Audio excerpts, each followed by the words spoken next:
bo'lingizlar. Omon bo'lingizlar, sog' bo'lingizlar. Salomat bo'lingizlar. Bir qarsaklaringiz bilan. Qarsaklaringiz bilan. Yana bir qarsaklaringiz bilan. Omon bo'lingizlar. Yoshlarimiz qo'sha qarisin, baxtli bo'lsin. Omon bo'lingizlar. To'yga kelgan mehmonlarimiz uzoq yashangizlar, kelganlarimiz uchun kattadan katta rahmatlar aytamiz. Sog'likda bo'lsin. To'yimizni davom ettiramiz. O'z-o'zimizga problem chiqarmaylik, iltimos sizlardan. Shunday ekan, aziz mehmonlarimiz, keling-kuyovlarimiz istarsa o'rtada qolsin. Chunki eng zo'r o'yinchilarimiz keling-kuyovlarimiz deb bir qarsaqlaringiz bilan. Aslida o'yinchilarimizni bizga taklif qilar ekanmiz. Mening fikrimcha, kuyovlarimiz bilan yorishib o'ynayman degan bor musobaqa kelsin deyman. Kuyovlarimiz bilan yorishib o'ynayman deb. Kelinimiz ham albatta juda yaxshi o'ynadi. Marhamat qilib ismlari tutilgan kishilarni o'rtaga bizga taklif qilar ekanmiz. Atayin davramiz o'yinchilariga deb qo'yilgan prizlarimizdan marhamat qilib pastga tushamiz, iltimos.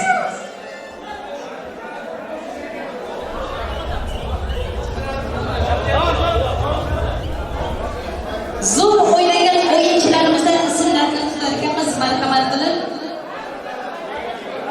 Ixtiyor akamizmi, ukamizmi? Ixtiyor uchun kirdi 50 lira priz. Davramizda yana bitta zo'r o'ynagan, green ko'ylakda o'ynagan ismingizni to'g'ri bilgan bo'lsak, Shuhrat akamiz. Shuhrat akamiz ham o'rtaga prizga kelsin. Yana zo'r o'ynagan yigitlarimizdan kuyovjo'ramiz Azamat uchun ketdi 50 lira priz.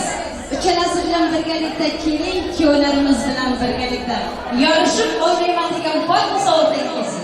Marhamat san'atkorlarimiz bir muzika bo'lsin. Musulmon qo'lni yenggan o'yinchilar uchun yana bitta 50 lira priz ketdi. Marhamat. Sizlarni tutilgan kishilar o'rtaga kelsin. Ixtiyor tayyor. Shuhrat akamiz Azamat uchun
en son prizlerimiz ise gelin kiyolarımız için ayırdık. Gerçekten en zor oynayanımız bugün kendimizi en güzel uzattığı için, oyunlar için. Kiyolarımız